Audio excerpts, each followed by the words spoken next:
El libro de 2 de Macabeos. Primera carta a los judíos de Egipto. Capítulo 1. Los judíos de Jerusalén y de la región de Judea saludan a sus hermanos judíos de Egipto y les desean completo bienestar. Que Dios los llene de sus beneficios en recuerdo de la alianza que hizo con Abraham, Isaac y Jacob, sus siervos fieles. Que les dé a todos la disposición de honrarlo y cumplir su voluntad con corazón grande y ánimo generoso, que disponga sus corazones para cumplir su ley y sus mandatos, que les dé paz, y que escuche sus oraciones y se reconcilie con ustedes y no los abandone en sus dificultades. Esto es lo que ahora pedimos para ustedes en nuestra oración.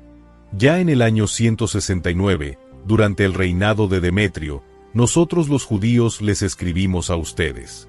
Nos encontrábamos entonces en medio de la gran persecución y crisis que se desataron en esos años, después que Jasón y sus seguidores traicionaron la Tierra Santa y su gobierno, e incendiaron la puerta principal del templo y asesinaron a gente inocente. Pero hicimos súplicas al Señor, y Él nos escuchó. Le presentamos un sacrificio y una ofrenda de cereales, encendimos las lámparas y colocamos sobre la mesa los panes consagrados. Ahora les escribimos de nuevo a ustedes, para recomendarles que celebren la fiesta de las enramadas en el mes de Quisleu, escrita en el año 188. Segunda carta a los judíos de Egipto. Los habitantes de Jerusalén y de Judea, y el consejo de ancianos y Judas, saludan a Aristóbulo, consejero del rey Ptolomeo, de la familia de los sacerdotes consagrados, lo mismo que a los demás judíos que viven en Egipto, y les desean prosperidad. Librados por Dios de grandes peligros, le damos gracias de todo corazón, ya que él combate contra el rey en nuestro favor, pues expulsó a los que luchaban contra la ciudad santa. En efecto, cuando el rey fue a Persia con un ejército que parecía invencible, fueron descuartizados en el templo de la diosa Nanea, engañados por los sacerdotes de la diosa. Pues fingiendo celebrar matrimonio con la diosa, el rey Antíoco, acompañado de sus amigos, fue a ese lugar para tomar, como regalo de bodas, las enormes riquezas del templo. Los sacerdotes de Nanea las expusieron, y el rey Antíoco se presentó con algunas pocas personas en el interior del templo. Cuando estuvo dentro, los sacerdotes cerraron las puertas. Entonces abrieron una ventana secreta que había en el techo, y a pedradas mataron al rey y a sus amigos. Luego les cortaron la cabeza, los brazos y las piernas, y los echaron a los que estaban fuera. Bendito sea siempre nuestro Dios, que entregó a los impíos a la muerte. Como estamos para celebrar la purificación del templo el día 25 del mes de Quisleu, hemos juzgado conveniente escribirles, para recomendarles que también ustedes celebren la fiesta de las enramadas, en honor del fuego que apareció cuando Nehemías, después de reconstruir el templo y el altar, ofreció sacrificios. Pues cuando nuestros antepasados fueron llevados a Persia, los piadosos sacerdotes que había entonces tomaron el fuego del altar y lo escondieron en una cisterna sin agua. Allí lo guardaron tan bien que nadie conoció el lugar. Pasados muchos años, en el momento dispuesto por Dios, Nehemías fue enviado a Judea por el rey de Persia, y mandó a los descendientes de los sacerdotes que habían escondido el fuego, a que lo buscaran. Pero ellos informaron que no habían encontrado el fuego, sino un líquido espeso. Nehemías les mandó sacar de aquel líquido y llevárselo. Cuando todo estaba listo para el sacrificio, Nehemías ordenó a los sacerdotes que rociaran con ese líquido la leña y lo que estaba colocado sobre ella. Así se hizo, y al cabo de un rato brilló el sol, que había estado oculto por una nube. Entonces se encendió un gran fuego, que causó la admiración de todos. Mientras se consumía el sacrificio, los sacerdotes oraban, y a los sacerdotes se unieron todos los demás. Jonatán comenzaba la oración, y los demás, con Nehemías a la cabeza, respondían. La oración era: Señor, Señor y Dios, Creador de todas las cosas, temible y fuerte, justo y compasivo, el único Rey, el único bienhechor, el único generoso, el único justo, todopoderoso y eterno, que salvas a Israel de toda calamidad, que escogiste a nuestros antepasados y los consagraste a ti. Acepta este sacrificio que te ofrecemos en favor de todo Israel. Él es el pueblo de tu propiedad. Protégelo y conságralo a ti. Reúne a aquellos de nosotros que están desterrados, da libertad a los que están en esclavitud en medio de las naciones paganas, y mira con bondad a los despreciados y odiados, para que las naciones paganas reconozcan que solo tú eres nuestro Dios. Castiga a los que nos oprimen y nos insultan con insolencia, y arraiga a tu pueblo en la tierra consagrada a ti, como lo dijo Moisés. Mientras tanto, los sacerdotes cantaban los salmos. Cuando se consumió el sacrificio, Nehemías ordenó que el líquido sobrante lo derramaran encima de unas grandes piedras.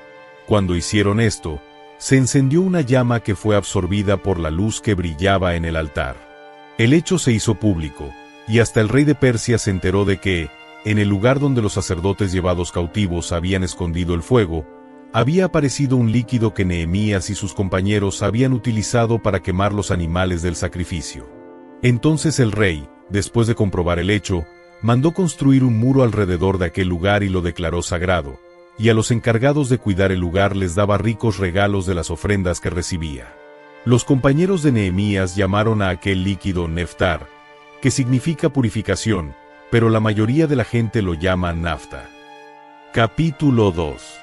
En los documentos se dice que el profeta Jeremías ordenó a los desterrados tomar el fuego, como ya se ha dicho, y que, dándoles la ley, les mandó que no se olvidaran de los mandamientos del Señor ni se dejaran engañar al ver las estatuas de oro y plata de los falsos dioses, y los adornos que las cubrían. Y les dijo otras muchas cosas, para recomendarles que no abandonaran la ley. Estaba escrito también en ese documento que el profeta, por instrucciones de Dios, se había hecho acompañar por la tienda del encuentro con Dios y el arca de la alianza, y que se había dirigido al monte desde el cual Moisés había visto la tierra prometida por Dios, y que, al llegar allí, Jeremías había encontrado una cueva, en la que depositó el arca de la alianza, la tienda y el altar de los inciensos, después de lo cual tapó la entrada. Algunos de los acompañantes volvieron después para poner señales en el camino, pero ya no pudieron encontrarlo.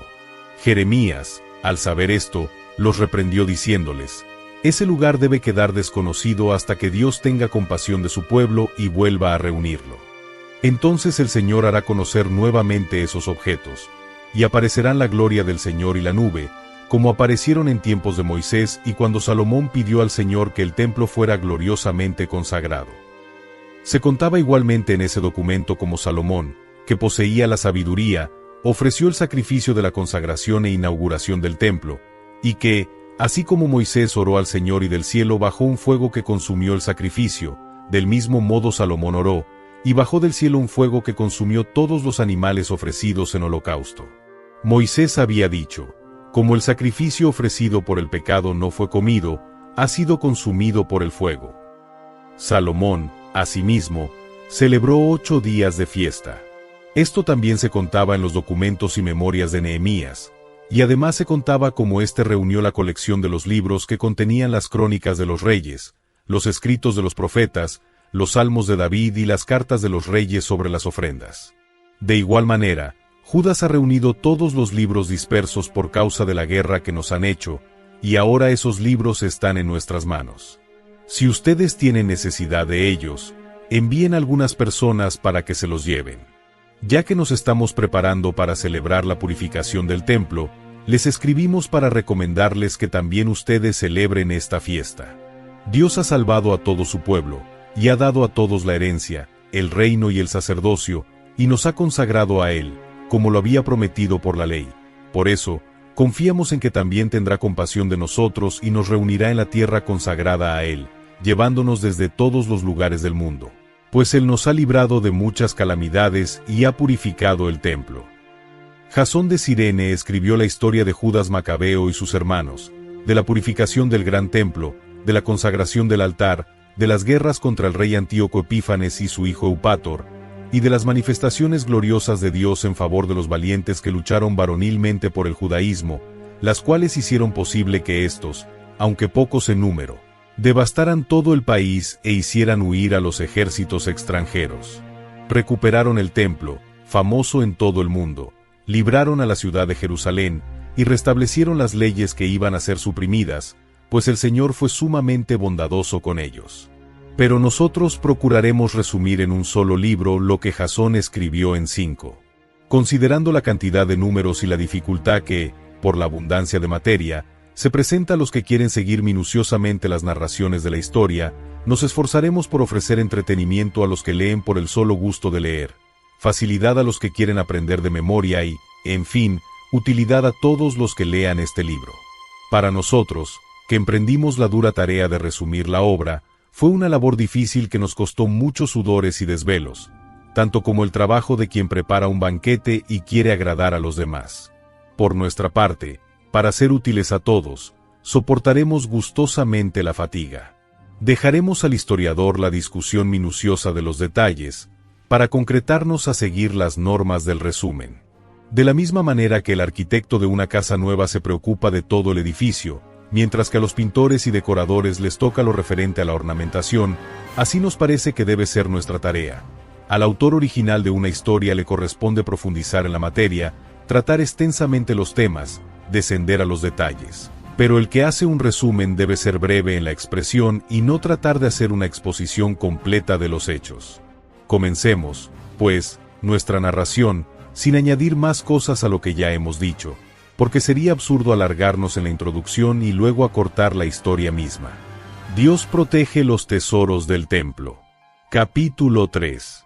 En tiempos del sumo sacerdote Onías, la ciudad santa de Jerusalén vivía en completa paz, y las leyes eran cumplidas del modo más exacto, porque él era un hombre piadoso, que odiaba la maldad. Los mismos reyes rendían honores al santuario y aumentaban la gloria del templo con magníficos regalos. Aun Seleuco, rey de Asia, sostenía de sus propias rentas los gastos para la celebración de los sacrificios. Pero un cierto Simón, del turno sacerdotal de Bilgá y administrador del templo, se disgustó con el sumo sacerdote Onías por causa de la administración del mercado de la ciudad. Al no poder imponerse a Onías, fue a hablar con Apolonio de Tarso, que en aquel tiempo era jefe militar de las provincias de Celesyria y Fenicia, y le contó que en el tesoro del templo de Jerusalén había incalculables riquezas, que la cantidad de dinero depositado era incontable, mucho más de lo que se necesitaba para los gastos de los sacrificios, y que, por lo tanto, el rey podía apoderarse del tesoro. Apolonio fue a ver al rey y lo puso al corriente del asunto de los tesoros del templo. Entonces el rey confió a Heliodoro, el encargado del gobierno, la misión de apoderarse de aquellas riquezas.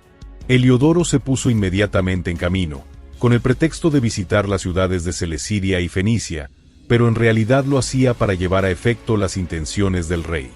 Cuando llegó a Jerusalén, fue recibido amistosamente por el sumo sacerdote y los habitantes de la ciudad, a quienes expuso lo que le habían dicho acerca del tesoro del templo, y manifestó el motivo de su venida. Preguntó, entonces, si era cierto lo que le habían contado. El sumo sacerdote le explicó que el dinero depositado pertenecía a las viudas y los huérfanos, y que una parte era de Hircano, hijo de Tobías, personaje que ocupaba un cargo importante. Así pues, las afirmaciones del impío Simón eran falsas.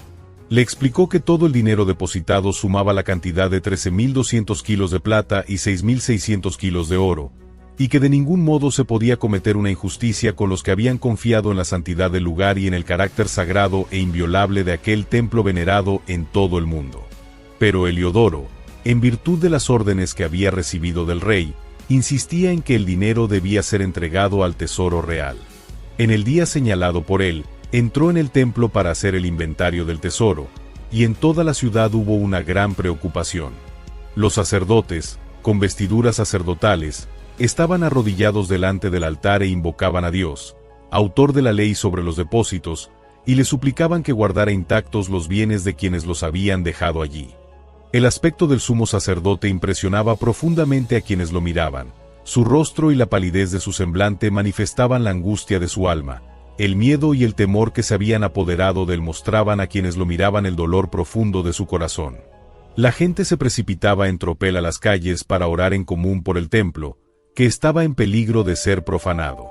Las mujeres, vestidas de luto y con el pecho descubierto, llenaban las calles. De las más jóvenes, que ordinariamente eran obligadas a permanecer en su casa, algunas corrían hasta las puertas y otras subían a los muros o se asomaban por las ventanas, y todas, con las manos levantadas al cielo, elevaban su oración. Daba compasión ver a la gente, de rodillas y en desorden, y la preocupación del sumo sacerdote, presa de una gran angustia. Mientras hacían súplicas al Señor Todopoderoso para que guardara intactos y seguros los depósitos de quienes los habían dejado en el templo, Heliodoro se disponía a ejecutar su decisión. Pero cuando él y sus acompañantes se encontraban ya junto al tesoro, el Señor de los Espíritus y de todo poder se manifestó con gran majestad, de modo que a todos los que se habían atrevido a entrar los aterró el poder de Dios, y quedaron sin fuerzas ni valor. Pues se les apareció un caballo, ricamente adornado y montado por un jinete terrible, que levantando los cascos delanteros se lanzó con violencia contra Heliodoro. El jinete vestía una armadura de oro. Aparecieron también dos jóvenes de extraordinaria fuerza y gran belleza, magníficamente vestidos. Se colocaron uno a cada lado de Heliodoro, y sin parar lo azotaron descargando golpes sobre él. Heliodoro cayó inmediatamente a tierra sin ver absolutamente nada. Rápidamente lo levantaron y lo colocaron en una camilla. Y así, a Heliodoro, que con gran acompañamiento y con toda su guardia había entrado en la sala del tesoro, tuvieron que llevárselo a cuestas, incapaz ahora de valerse por sí mismo, mientras reconocían claramente el poder de Dios. Y en tanto que por la fuerza de Dios aquel hombre quedaba derribado, mudo y sin esperanza de salvación, los judíos daban gracias al Señor, que había mostrado su gloria en el santuario, y el templo, en donde poco antes habían reinado el miedo y la confusión, estaba ahora lleno de alegría y gozo por la manifestación del Señor Todopoderoso. Los amigos de Heliodoro corrieron a pedir a Onías que hiciera una oración al Dios Altísimo, para que le perdonara la vida a Heliodoro, que ya estaba a punto de morir. El sumo sacerdote, temeroso de que el rey sospechara que los judíos habían atentado contra la vida de Heliodoro, ofreció un sacrificio por su curación. Y al ofrecer el sumo sacerdote el sacrificio por el pecado, los mismos jóvenes, vestidos con las mismas vestiduras, se aparecieron nuevamente a Heliodoro, se pusieron de pie junto a él y le dijeron: «Da muchas gracias al sumo sacerdote Onías. Por su oración, el Señor te perdona la vida. Y ahora que has recibido el castigo de Dios, proclama a todos su gran poder». Dichas estas palabras, desaparecieron. Heliodoro ofreció un sacrificio e hizo grandes promesas al Señor por haberle conservado la vida, y despidiéndose de Onías volvió con sus tropas al rey. A todos hablaba de lo que el Dios Altísimo había hecho, y que él había visto con sus propios ojos. El rey, entonces, le preguntó a Heliodoro a quién podría enviar de nuevo a Jerusalén, y él respondió: «Si su majestad tiene algún enemigo o uno que conspire contra su gobierno, envíelo allá, y si logra sobrevivir, volverá su majestad despedazado por los azotes, pues ciertamente en ese lugar hay un poder divino. El que vive en el cielo vela sobre ese lugar y lo protege. A los que van allí con malas intenciones, los golpea y los hace morir». Esta es la historia de Heliodoro y de la conservación del tesoro del templo. Onías acude al rey. Capítulo 4. Simón, de quien ya se ha hablado antes, que traicionó a su patria propagando las falsas noticias acerca del tesoro del templo, calumniaba a Onías diciendo que él había atacado a Heliodoro y le había causado esos males. Se atrevió a llamar enemigo de los intereses públicos a Onías, el benefactor de la ciudad, protector de sus compatriotas y celoso defensor de las leyes. La enemistad creció a tal punto, que uno de los hombres de confianza de Simón cometió algunos asesinatos. Considerando Onías que tal rivalidad era perjudicial, y viendo que Apolonio, hijo de Menesteo, jefe militar de las provincias de Celesiria y Fenicia, fomentaba la maldad de Simón, se dirigió al rey, no para acusar a sus conciudadanos sino buscando el interés general y particular de todo el pueblo, pues veía que sin una intervención del rey sería imposible alcanzar la paz pública y que Simón pusiera fin a su locura. Antíoco IV Epífanes. Introducción de costumbres paganas en Israel. Cuando Seleuco murió, lo sucedió Antíoco, conocido con el nombre de Epífanes. Entonces Jasón, hermano de Onías, compró con dinero el cargo de sumo sacerdote. En una entrevista con el rey, prometió darle 11.880 kilos de plata como tributo, más otros 2.640 de entradas adicionales. Se comprometió, además, a pagar casi 5.000 kilos de plata, si lo autorizaba a establecer, por cuenta propia, un gimnasio y un centro de deportes y cultura griega, y si daba a los habitantes de Jerusalén el derecho de ciudadanos de Antioquía. El rey le concedió lo que pedía, y desde que Jasón tomó posesión del cargo, fomentó entre sus compatriotas la manera griega de vivir. Renunció a los privilegios que bondadosamente los reyes habían concedido a los judíos por intercesión de Juan, el padre de Eupólemo. Este Eupólemo es el mismo que fue enviado a hacer un tratado de amistad y pacto con los romanos. Jasón suprimió además las costumbres conformes con la ley e introdujo otras contrarias a ella. Se apresuró a construir un gimnasio al pie de la ciudadela, e hizo que los jóvenes más sobresalientes se dedicaran a los ejercicios del gimnasio.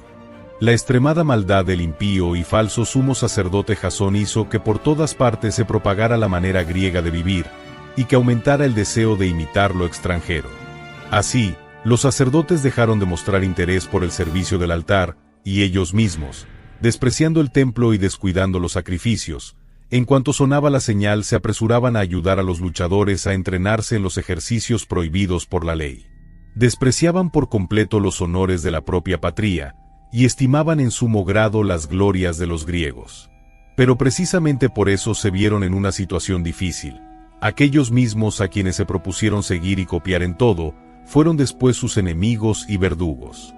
Porque la violación de las leyes divinas no queda sin castigo, como lo demuestra la historia que sigue.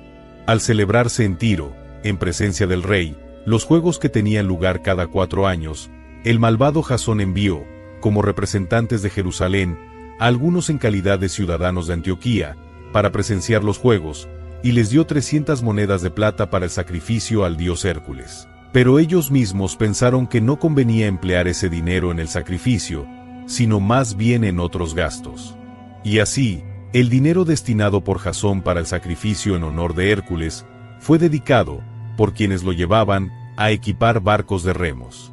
Cuando Apolonio, hijo de Menesteo, fue a Egipto para asistir como delegado a la coronación del rey Filométor, supo Antíoco que Filométor era contrario a su política, y se preocupó por tomar medidas de seguridad. Por eso se dirigió a la ciudad de Jope, y de allí marchó a Jerusalén. Jasón y la ciudad le hicieron un gran recibimiento a la luz de antorchas y entre aclamaciones. Después Antíoco acampó con su ejército en la región de Fenicia. Menelao, sumo sacerdote. 3 años más tarde, Jasón envió a Menelao, hermano del Simón antes mencionado, para llevar el dinero prometido al rey y tratar asuntos urgentes.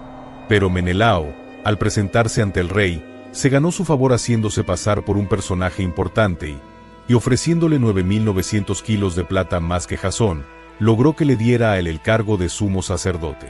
Tan pronto como recibió el nombramiento de manos del rey, regresó, pero no mostraba reunir las cualidades de un sumo sacerdote, sino los sentimientos de un tirano cruel y el furor de una fiera salvaje. De este modo, Jasón, que había suplantado a su propio hermano, fue a su vez suplantado por otro, y se vio obligado a huir al territorio de Amón. Pero Menelao, una vez que obtuvo el cargo, no se preocupó ya por pagar al rey el dinero prometido, a pesar de las reclamaciones que le hacía Sostrates, comandante de la ciudadela, a quien le correspondía cobrar los impuestos. Por esta causa, los dos fueron llamados por el rey. Entonces Menelao dejó en lugar suyo, como sumo sacerdote, a su hermano Lisímaco, y Sostrates dejó a Cratz, jefe de los soldados de Chipre. Asesinato de Onías. Mientras esto sucedía, los ciudadanos de Tarso y de Malos se rebelaron, porque sus ciudades habían sido dadas como regalo a Antioquida, concubina del rey. El rey partió rápidamente para imponer orden, dejando como encargado del poder a Antíoco, uno de los personajes más importantes. Pensando que la ocasión le era favorable, Menelao robó algunos objetos de oro del templo, uno se los regaló a Andrónico, y otros logró venderlos en Tiro y las ciudades vecinas. Cuando de buenas fuentes Onías se enteró de esto, se retiró a Dafne, cerca de Antioquía, lugar en donde no lo podían atacar, y desde allí le reprochó a Menelao su proceder. Menelao, entonces, acercándose en privado a Andrónico, empezó a urgirle que matara a Onías.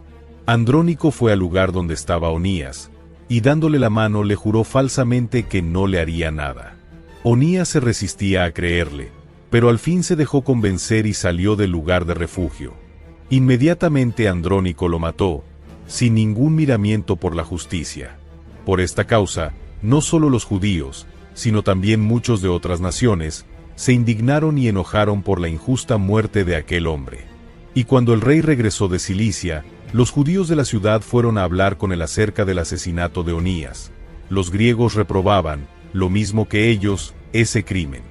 Antíoco, profundamente afectado y movido a compasión, lloró al recordar la prudencia y sensatez del difunto. Lleno de indignación, despojó inmediatamente a Andrónico de su manto color púrpura y le rasgó las vestiduras. Luego lo hizo llevar por toda la ciudad hasta el lugar en que había cometido su impío crimen contra Onías, y allí libró al mundo de semejante asesino. Así el Señor le dio el castigo que merecía. Intrigas de Menelao. Con la complicidad de Menelao, Lisímaco cometió en Jerusalén muchos robos de objetos sagrados. Al saberlo, el pueblo se levantó contra Lisímaco, pero para entonces ya muchos objetos de oro habían desaparecido.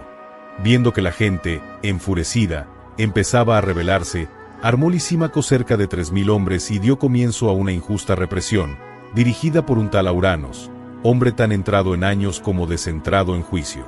Cuando la gente vio que Lisímaco los atacaba, unos reunieron piedras, otros tomaron palos pesados, otros recogieron con la mano la ceniza que había en el suelo y, en medio de una gran confusión, comenzaron a lanzarlo todo contra los hombres de Lisímaco.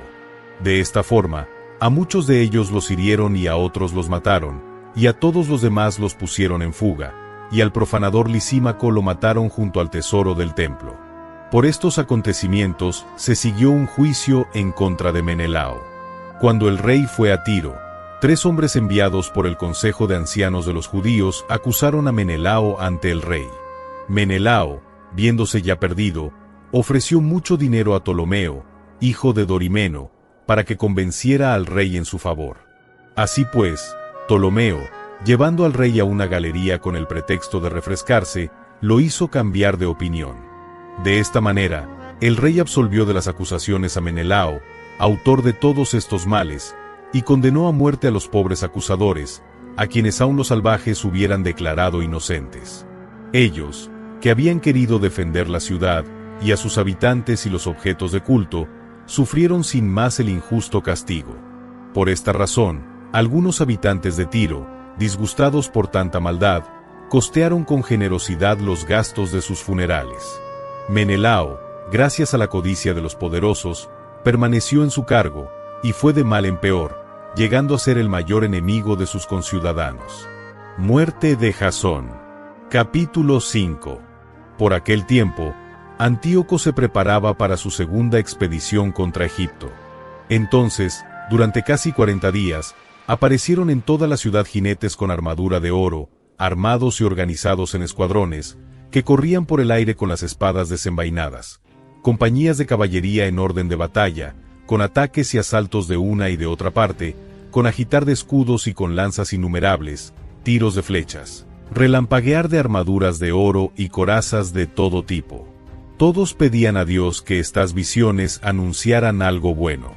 Habiendo circulado el falso rumor de la muerte de Antíoco, Jasón tomó no menos de 1000 hombres y, sin previo aviso, atacó la ciudad. Finalmente, después de haber rechazado a los que defendían las murallas, Jasón tomó la ciudad, y Menelao buscó refugio en la ciudadela. Jasón degolló sin compasión a muchos de sus propios conciudadanos, no comprendiendo que la victoria sobre sus compatriotas era la mayor derrota, pero él pensaba que estaba celebrando el triunfo sobre sus enemigos y no sobre sus paisanos.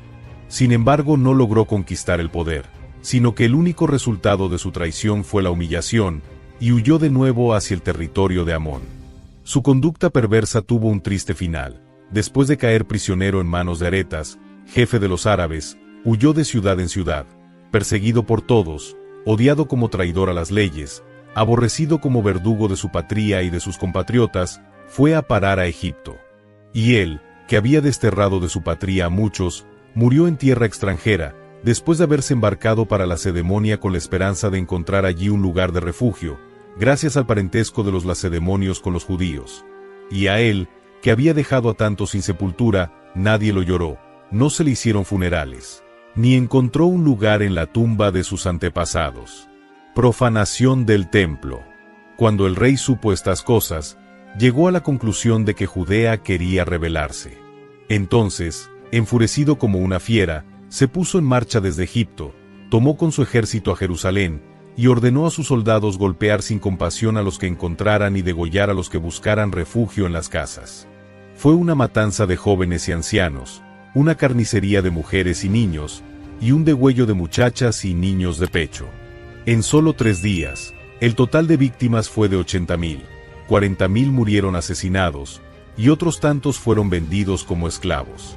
No contento con esto, el rey se atrevió a penetrar en el templo más sagrado de toda la tierra, y Menelao, traicionando las leyes y la patria, le sirvió de guía. Con sus manos impuras tomó el rey los vasos sagrados, y robó las cosas que otros reyes habían ofrecido para el engrandecimiento, la gloria y la dignidad del templo.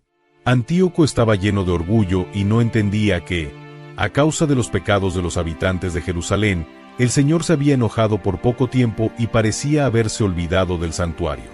Si los judíos no hubieran cometido tantos pecados, Dios hubiera castigado a Antíoco desde el primer momento y lo hubiera hecho desistir de su audacia, como lo había hecho con Heliodoro, a quien el rey Seleuco envió para inspeccionar el tesoro del templo. Pero el Señor no escogió al pueblo por amor al templo, sino que escogió el templo por amor al pueblo. Por eso, el templo, después de haber participado de las calamidades del pueblo, participó también de su bienestar. Fue abandonado porque Dios Todopoderoso se enojó, pero fue nuevamente restaurado con todo su esplendor, cuando volvió a gozar del favor del soberano Señor. Matanzas en Jerusalén. Antíoco, después de llevarse del templo casi 60,000 kilos de plata, volvió rápidamente a Antioquía, pensando, en medio de su orgullo y arrogancia, que podría hacer que los barcos navegaran por tierra y que los hombres caminaran por el mar. Sin embargo, dejó comisarios encargados de hacer mal a los judíos. En Jerusalén puso a Filipo, natural de Frigia, de sentimientos más salvajes que el que lo había nombrado. En el monte Gerizim dejó a Andrónico, y además de estos nombró a Menelao, el peor de todos en cuanto a perseguir a sus conciudadanos. Era tal el odio que el rey sentía por los judíos, que envió a Apolonio, jefe de los mercenarios de Misia, al frente de un ejército de 22,000 hombres, con la orden de degollar a todos los hombres adultos y de vender a las mujeres y los niños. Al llegar a Jerusalén, Apolonio fingió tener intenciones pacíficas y esperó hasta el sagrado día sábado, y aprovechándose de que los judíos estaban descansando, ordenó a sus tropas hacer un desfile militar. A todos los que salieron a ver el espectáculo los hizo matar allí mismo, y recorriendo con sus tropas la ciudad, dio muerte a gran cantidad de gente.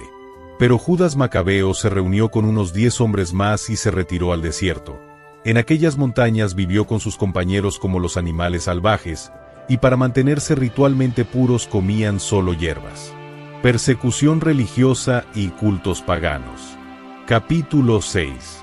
Poco tiempo después, el rey envió a un anciano de la ciudad de Atenas para obligar a los judíos a quebrantar las leyes de sus antepasados y a organizar su vida de un modo contrario a las leyes de Dios, para profanar el templo de Jerusalén y consagrarlo al dios Zeus olímpico, y para dedicar el templo del monte Gerizim a Zeus hospitalario, como lo habían pedido los habitantes de aquel lugar.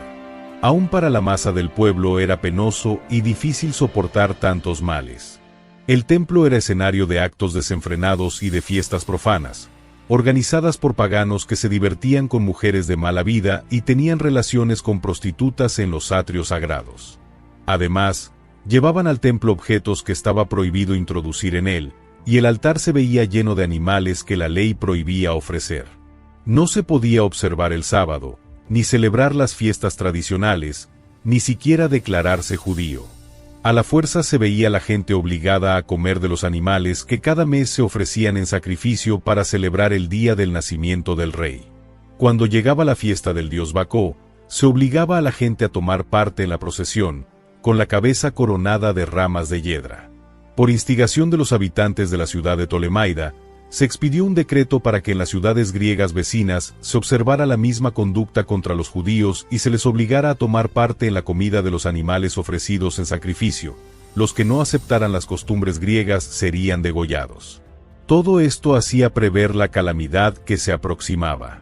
Así, por ejemplo, 2 mujeres fueron llevadas al tribunal por haber hecho circuncidar a sus hijos. Después de conducirlas públicamente por la ciudad, con los niños colgados de los pechos, las arrojaron desde lo alto de la muralla. Otros, que se habían reunido en cavernas cercanas para celebrar a escondidas el sábado, habiendo sido denunciados ante Filipo, fueron quemados todos juntos, pues por respeto al sábado no quisieron defenderse. Recomiendo a los que lean este libro que no se desconcierten por causa de estas desgracias, sino que consideren que aquellos castigos eran para corregir a nuestro pueblo y no para destruirlo. Pues es señal de gran bondad de Dios no condescender con los pecadores, sino castigarlos pronto. Para castigar a las otras naciones, el Señor aguarda con paciencia a que llenen la medida de sus pecados, pero a nosotros nos castiga antes de que lleguemos al extremo de los nuestros. Pues Él no aparta de nosotros su misericordia, y aunque nos corrige con calamidades, no nos abandona. Baste ahora con haber recordado estas cosas, y hecha esta breve interrupción, sigamos el relato. Martirio de Eleazar. A Eleazar, uno de los principales maestros de la ley, hombre de avanzada edad y de presencia noble, se le quería obligar, abriéndole la boca, a comer carne de cerdo. Pero él, prefiriendo una muerte honrosa a una vida sin honor, voluntariamente se dirigió al lugar del suplicio después de haber escupido la carne. Se portó como deben portarse los que firmemente rechazan lo que no está permitido comer, ni aun por amor a la vida. Los que presidían esta comida prohibida por la ley, y que de tiempo atrás conocían a este hombre, tomándolo aparte le aconsejaron que se hiciera traer carne preparada por él, la cual estuviera permitida, y que fingiera comer de la carne ofrecida en sacrificio, como lo había ordenado el rey. Así evitaría la muerte, y ellos, por su antigua amistad con él, lo tratarían con bondad. Pero Eleazar, tomando una decisión honrosa y digna de su edad, de su venerable ancianidad y de sus cabellos blancos, que eran señal de sus trabajos y de su distinción, una decisión digna de su conducta intachable desde la niñez, y especialmente digna de la santa ley establecida por Dios, respondió en consecuencia: quítenme la vida de una vez. A mi edad no es digno fingir.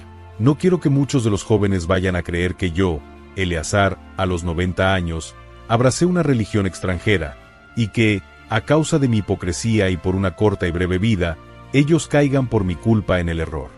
Con esto atraería sobre mi ancianidad la infamia y la deshonra. Además, aunque ahora evitara el castigo de los hombres, ni vivo ni muerto podría escapar de las manos del Todopoderoso. Por lo tanto, abandono esta vida con valor, para mostrarme digno de mi ancianidad, y dejo a los jóvenes un noble ejemplo, mostrándome dispuesto a morir valientemente por nuestras venerables y santas leyes. Dicho esto, se encaminó directamente al lugar del suplicio.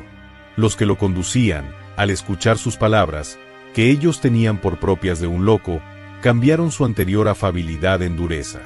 Pero Eleazar, ya a punto de morir a causa de los golpes, dijo suspirando: el Señor lo conoce todo sin error.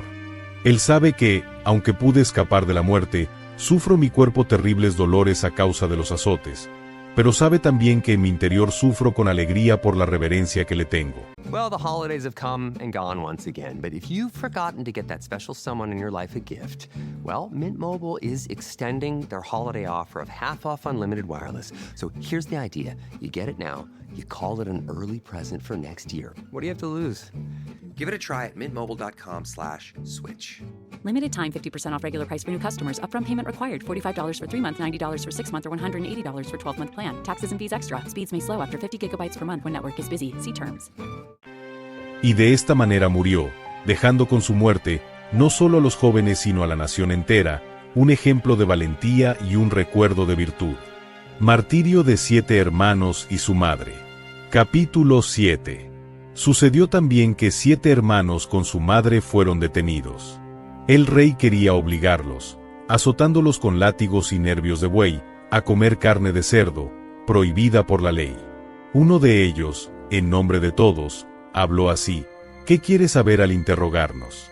Estamos dispuestos a morir, antes que faltar a las leyes de nuestros antepasados. Enfurecido, el rey mandó poner al fuego grandes sartenes y calderas. Cuando estuvieron calientes, ordenó que al que había hablado en nombre de todos le cortaran la lengua, y que le arrancaran el cuero cabelludo y le cortaran los pies y las manos, en presencia de su madre y de los demás hermanos. Cuando ya estaba completamente mutilado, el rey mandó acercarlo al fuego y, todavía con vida, echarlo a la sartén. Mientras el humo de la sartén se esparcía por todas partes, los otros hermanos se animaban entre sí, y con su madre, a morir valientemente. Decían: Dios el Señor está mirando, y en verdad tiene compasión de nosotros. Eso fue lo que Moisés dijo en su canto, cuando echó en cara al pueblo su infidelidad: el Señor se compadecerá de sus siervos. Así murió el primero.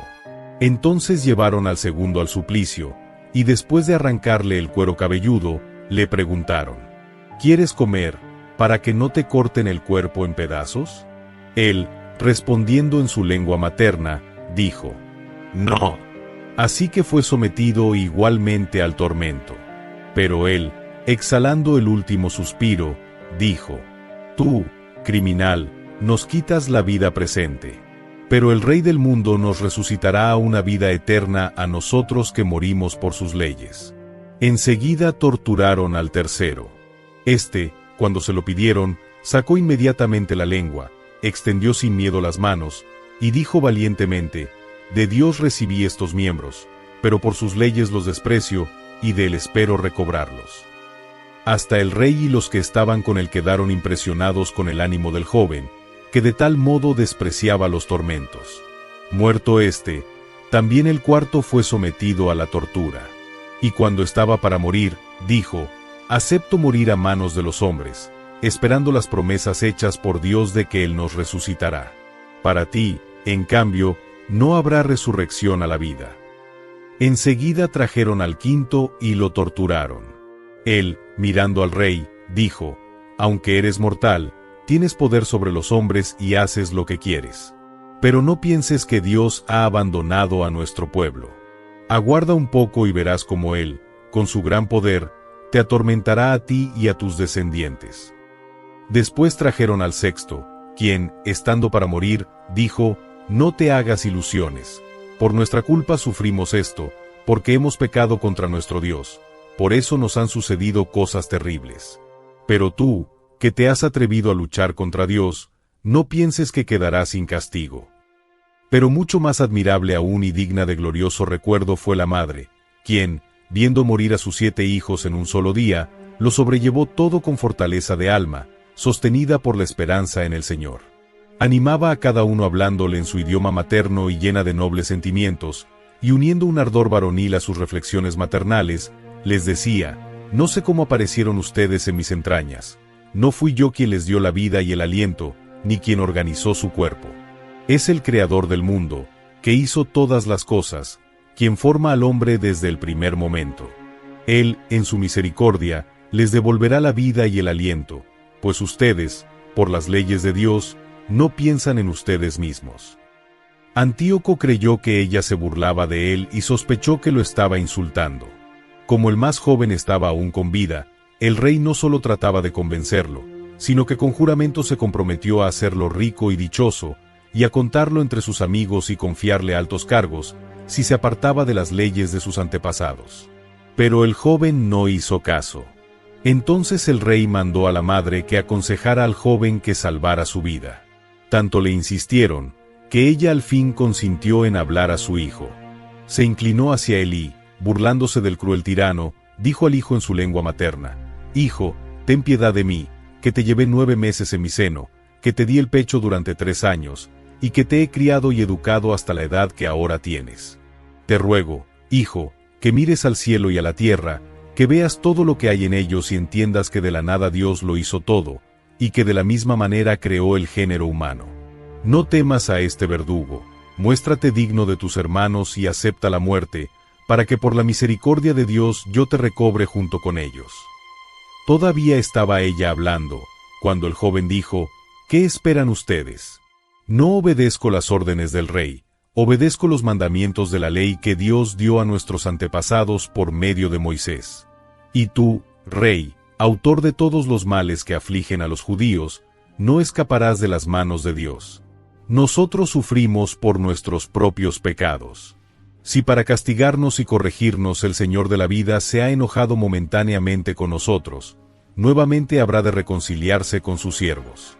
Tú, impío, el más criminal de todos los hombres, No te enorgullezcas sin razón ni te llenes de vanas esperanzas para levantar tu mano contra los siervos de Dios. Aún no has escapado del juicio del Señor Todopoderoso, que todo lo ve. Nuestros hermanos, después de soportar un sufrimiento pasajero, gozan ya de la vida eterna que Dios ha prometido. Tú, en cambio, recibirás de Dios el castigo que mereces por tu orgullo. Yo, lo mismo que mis hermanos, entrego mi cuerpo y mi vida por las leyes de nuestros antepasados, y suplico a Dios que tenga pronto compasión de su pueblo, y que con calamidades y castigos te obligue a ti a confesar que Él es el único Dios. Que en mí y en mis hermanos se detenga la ira del Todopoderoso, justamente desatada contra nuestro pueblo. Enfurecido el rey, y no pudiendo soportar la burla, torturó con mayor crueldad a este que a los otros. Así murió el muchacho, sin haber comido cosa impura y con una gran confianza en el Señor. Finalmente, después de sus hijos, murió también la madre. Con esto terminamos nuestro relato sobre la comida de alimentos impuros y las extraordinarias crueldades que se cometieron. Insurrección de Judas Macabeo. Capítulo 8. Entretanto, Judas Macabeo y sus compañeros entraron secretamente en las aldeas y empezaron a llamar a sus parientes, y reuniendo a otros que permanecían fieles al judaísmo, juntaron unos 6,000. Pedían al Señor que mirara por el pueblo a quien todos perseguían, que tuviera compasión del templo profanado por hombres impíos, que se compadeciera de la ciudad devastada y a punto de ser arrasada, que oyera el clamor de la sangre que le pedía a gritos que hiciera justicia, que se acordara de la muerte injusta de niños inocentes y de los insultos contra su nombre, y que mostrara su odio contra el mal. Poniéndose a la cabeza de un ejército, Macabeo se hizo invencible frente a los paganos, pues el Señor cambió su ira en misericordia. Caía de improviso sobre ciudades y aldeas, y las incendiaba. Tomaba posiciones estratégicas y ponía en fuga a no pocos de sus enemigos, aprovechando la noche para sus ataques. La fama de su valentía se extendió por todas partes. Nicanor y Gorgias invaden Judea. Al ver Filipo que poco a poco Judas Macabeo iba haciendo grandes progresos, y que sus éxitos eran más y más frecuentes, escribió a Ptolomeo, jefe militar de Celesiria y Fenicia, para que viniera en ayuda de los intereses del rey. Ptolomeo escogió inmediatamente a Nicanor, hijo de Patroclo, quien pertenecía al grupo de los primeros amigos del rey, y lo envió al mando de no menos de 20,000 soldados de muchos países, para aniquilar a todos los judíos. Con él envió a Gorgias, general muy experimentado en asuntos de guerra. Nicanor pensaba pagar, con la venta de los judíos que hiciera prisioneros, el tributo de 66,000 kilos de plata que el rey debía a los romanos. Inmediatamente mandó invitaciones a las ciudades de la costa, para que tomaran parte en la compra de prisioneros judíos, prometiendo vendérselos a razón de 3 esclavos por 1 kilo de plata, sin pensar en el castigo que Dios Todopoderoso le enviaría. A Judas le llegó la noticia del avance de Nicanor, e hizo saber a sus hombres que el ejército enemigo estaba cerca. Entonces los cobardes y los que desconfiaban de la justicia de Dios huyeron y se refugiaron en otro lugar. Los otros vendían lo que les quedaba y pedían al Señor que los librara del impío Nicanor, quien antes del combate ya los había vendido. Pedían a Dios que, si no hacía esto por consideración a ellos, al menos lo hiciera en atención a la alianza hecha con sus antepasados, y por el santo y glorioso nombre que ellos llevaban. Primera victoria judía sobre Nicanor. Macabeo reunió a su gente, que eran 6,000 hombres, y les recomendó que no perdieran el ánimo frente a los enemigos ni tuvieran miedo a la multitud de paganos que injustamente los atacaban, sino que lucharan con valor, teniendo presentes los criminales ultrajes que los paganos habían hecho al templo, los malos tratos y los insultos contra la ciudad y finalmente, la supresión de las costumbres recibidas de sus antepasados. Ellos, dijo, confían en sus armas y en su audacia. Nosotros, en cambio, ponemos nuestra confianza en Dios Todopoderoso, que con solo ordenarlo puede derrotar a los que marchan contra nosotros, y aun al mundo entero. Les recordó la protección de que habían gozado sus antepasados, lo que sucedió en tiempos de Sennacherib, cuando murieron 185,000 hombres, y lo que tuvo lugar en Babilonia durante la guerra contra los gálatas. En esa ocasión tomaron parte en la acción 8,000 judíos y 4,000 soldados de Macedonia, y estando los macedonios sin saber qué hacer, los 8,000 judíos, gracias al auxilio que recibieron de Dios, derrotaron a 120.000 enemigos y se apoderaron de un enorme botín. Después de haberlos animado con sus palabras, y de hacer que estuvieran preparados a morir por las leyes y la patria, repartió su ejército en 4 divisiones. Al frente de cada división puso a uno de sus hermanos, Simón, José y Jonatán, asignando a cada uno 1.500 hombres. Luego ordenó a Azarías que leyera el libro sagrado, y habiéndoles dado como contraseña las palabras, Dios nos ayuda, tomó el mando de la primera división y atacó a Nicanor. El Todopoderoso luchó a favor de ellos, y mataron a más de 9.000 enemigos, y mutilaron e hirieron a la mayor parte del ejército de Nicanor, y a todos los obligaron a huir. Además, se apoderaron del dinero de los que habían venido a comprarlos. Después de haberlos perseguido un buen trecho, tuvieron que regresar porque se hacía tarde. Era la víspera del sábado, y por esta causa no siguieron persiguiéndolos. Después de recoger las armas de los enemigos y el botín, celebraron el sábado, alabando y dando gracias al Señor porque los había conservado hasta ese día, en que había comenzado a mostrar su misericordia con ellos.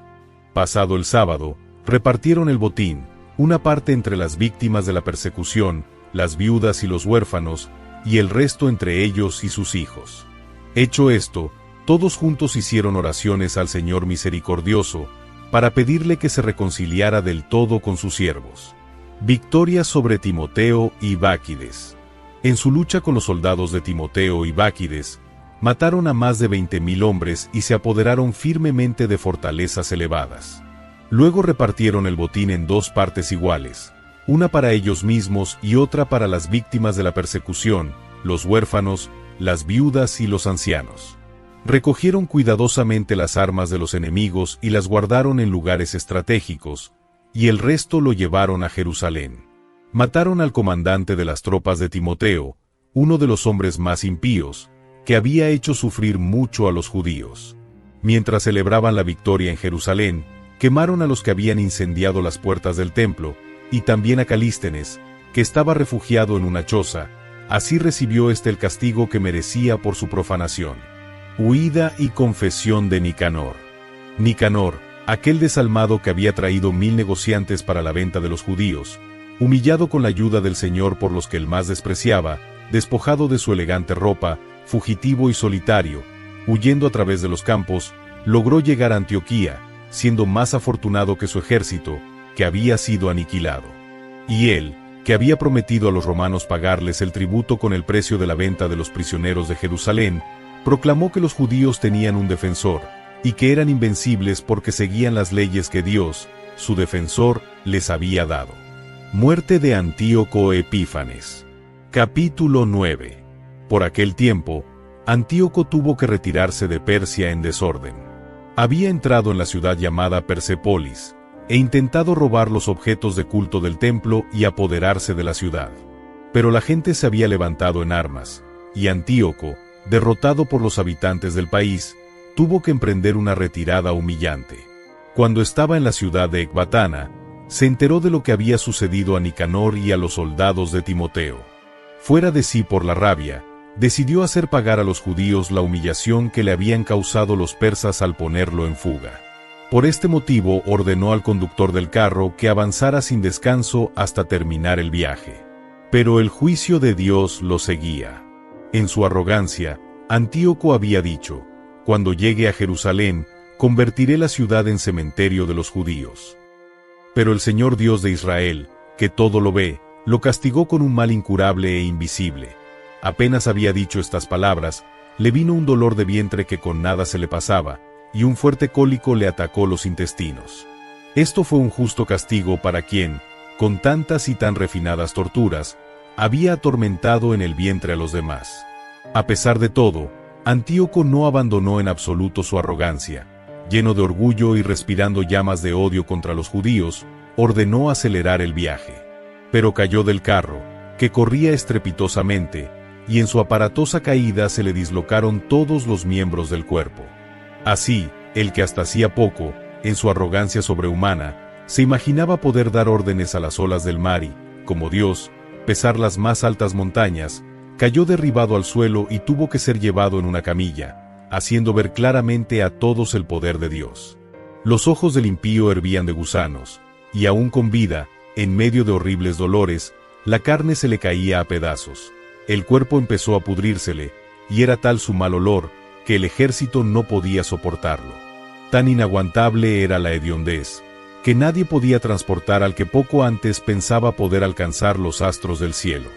Entonces, todo malherido, bajo el castigo divino que por momentos se hacía más doloroso, comenzó a moderar su enorme arrogancia y a entrar en razón. Y como ni él mismo podía soportar su propio mal olor, exclamó: «Es justo someterse a Dios y, siendo mortal, no pretender ser igual a Él». Entonces este criminal empezó a suplicar al Señor, pero Dios ya no tendría misericordia de él. Poco antes quería ir a toda prisa a la ciudad santa, para arrasarla y dejarla convertida en cementerio, y ahora prometía a Dios declararla libre. Hacía poco juzgaba a los judíos indignos de sepultura, y buenos solo para servir de alimento a las aves de rapiña o para ser arrojados con sus hijos a las fieras, y ahora prometía darles los mismos derechos que a los ciudadanos de Atenas. Antes había robado el santo templo, y ahora prometía adornarlo con las más bellas ofrendas, y devolver todos los utensilios sagrados y dar todavía muchos más, y atender con su propio dinero a los gastos de los sacrificios, y, finalmente, hacerse el mismo judío y recorrer todos los lugares habitados proclamando el poder de Dios. Como sus dolores no se calmaban de ninguna manera, pues el justo juicio de Dios pesaba sobre él, viéndose en una situación desesperada, escribió a los judíos una carta que tenía el carácter de súplica y que decía así: «El rey y jefe militar Antíoco saluda a los judíos, excelentes ciudadanos, y les desea salud y bienestar completos. Deseo que ustedes y sus hijos se encuentren bien, y que todo marche según ustedes lo desean. Con la esperanza puesta en Dios, guardo un cariñoso recuerdo de las muestras de respeto y afecto que de ustedes he recibido. Al volver de la región de Persia he contraído una grave enfermedad, y así he juzgado necesario preocuparme por el bienestar de todos. No es que yo esté desesperado de mi estado, al contrario, tengo muchas esperanzas de poder sanar de esta enfermedad. Sin embargo, recuerdo que mi padre, siempre que emprendía una campaña al este del río Eufrates, designaba a su sucesor, para que, si sucedía algo inesperado o corría un rumor molesto, sus súbditos estuvieran tranquilos, sabiendo quién había quedado encargado de los negocios. Sé, además, que los jefes vecinos de nuestro país están esperando una ocasión propicia, y que aguardan lo que pueda ocurrir. Por eso he designado como rey a mi hijo Antíoco, a quien muchas veces, cuando recorría las provincias del este del Eufrates, dejé al cuidado de la mayoría de ustedes. A él le escribí la carta que se copia más adelante. Ruego, pues, encarecidamente a cada uno de ustedes que, recordando los beneficios, tanto generales como particulares, que de mí han recibido, guarden para con mi hijo las mismas buenas disposiciones que han tenido para conmigo. Estoy seguro de que él seguirá mi línea de moderación y benevolencia, y será condescendiente con ustedes. Así pues, este asesino, que injuriaba a Dios, terminó su vida con una muerte horrible, lejos de su patria y entre montañas, en medio de atroces sufrimientos, como los que le había hecho sufrir a otros. Filipo, su amigo íntimo, transportó el cadáver, pero, como no se fiaba del hijo de Antíoco, se refugió en Egipto, junto al rey Ptolomeo Filometor. Purificación del templo. Capítulo 10. Macabeo y sus seguidores, guiados por el Señor, reconquistaron el templo y la ciudad de Jerusalén, destruyeron los altares construidos por los paganos en la plaza pública, y también sus lugares de culto. Después de purificar el templo, construyeron otro altar, y golpeando una piedra contra otra, sacaron fuego y ofrecieron con él un sacrificio. También quemaron incienso, encendieron las lámparas y presentaron los panes consagrados. Ya hacía 2 años que los sacrificios se habían interrumpido. Después de esto, inclinados y con la frente en el suelo, pidieron al Señor que no volviera a dejarlos sufrir tantas calamidades, que, en caso de pecar, los corrigiera con bondad, pero que no los entregara en manos de paganos salvajes que injuriaban a Dios. El templo fue purificado en la misma fecha en que había sido profanado por los paganos, es decir, el día 25 del mes de Quisleu.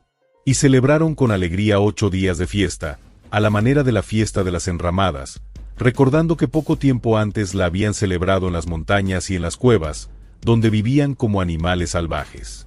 Por esto, llevando limones adornados con hojas, ramas frescas de árboles y hojas de palmera, cantaban himnos a Dios, que había llevado a buen término la purificación del santuario. Además, toda la asamblea aprobó y publicó un decreto en el que se ordenaba que todo el pueblo judío celebrara cada año estos días de fiesta.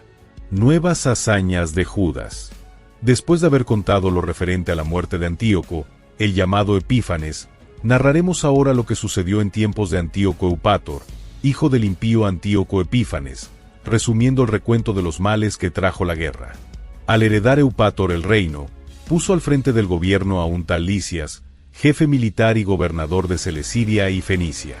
Antes lo había sido Ptolomeo, llamado también Macrón, que fue el primero en mostrarse justo con los judíos y que, para reparar las injusticias cometidas contra ellos, procuró mantener con ellos relaciones pacíficas. Por esta razón, los amigos del rey lo acusaron ante Eupator. Filométor le había confiado el gobierno de Chipre, pero él había huido de allí y se había pasado al lado de Antíoco Epífanes. Por eso, todos lo llamaban traidor. Él, viendo que no podía ejercer con honor la dignidad de su cargo, se quitó la vida envenenándose. Campañas contra Gorgias y los idumeos. Cuando Gorgias fue nombrado jefe militar de la región, formó un ejército de mercenarios, y cada vez que tenía ocasión hacía la guerra a los judíos. Al mismo tiempo, los idumeos, que controlaban importantes fortalezas, hostilizaban a los judíos y acogían a los que huían de Jerusalén, y procuraban fomentar la guerra. Los que estaban con Macabeo, después de hacer oraciones públicas y pedir a Dios que les ayudara en la lucha, marcharon contra las fortalezas de los idumeos, las atacaron con valor y se apoderaron de la región. Rechazaron a los que combatían en las murallas, degollaron a los que cayeron en sus manos, y aniquilaron a cerca de 20.000 hombres. No menos de 9.000 hombres, provistos de todo lo necesario para resistir un ataque, se refugiaron en 2 torres fuertemente protegidas. Macabeo dejó para el asalto a Simón, a José y a Zaqueo, con un número suficiente de soldados, y se retiró a otros lugares en donde lo necesitaban. Pero los soldados de Simón, codiciosos de riquezas, se dejaron sobornar y aceptaron dinero de algunos de los que estaban en las torres. Recibieron 70.000 monedas, y dejaron escapar a algunos. Cuando le contaron a Macabeo lo sucedido, éste reunió a los oficiales del ejército y acusó a los culpables de haber vendido por dinero a sus hermanos, dejando escapar a sus enemigos. Entonces los hizo ejecutar como traidores, e inmediatamente después tomó las 2 torres. Tuvo éxito en toda su campaña. En las 2 torres mató a más de 20.000 enemigos. Victoria sobre Timoteo y toma de Weser. Timoteo, derrotado anteriormente por los judíos, reunió un numeroso ejército de mercenarios, juntó una tropa de caballería traída de Asia, y avanzó para tomar Judea por las armas. Macabeo y su gente, al acercarse Timoteo, hicieron súplicas a Dios, se echaron polvo sobre sus cabezas y se vistieron con ropas ásperas. De rodillas sobre la base anterior del altar, pedían a Dios que tuviera compasión de ellos, y que fuera enemigo de sus enemigos y se opusiera a quienes se oponían a ellos, como claramente lo dice la ley. Terminada la oración, tomaron las armas y se alejaron bastante de la ciudad. Cuando estuvieron cerca de sus enemigos, se detuvieron. Empezaba a salir el sol cuando los 2 ejércitos trabaron combate. Además de confiar en su valor, los judíos ponían la garantía del buen éxito y de la victoria en el recurso al Señor. Los paganos hacían de su furor la guía para el combate.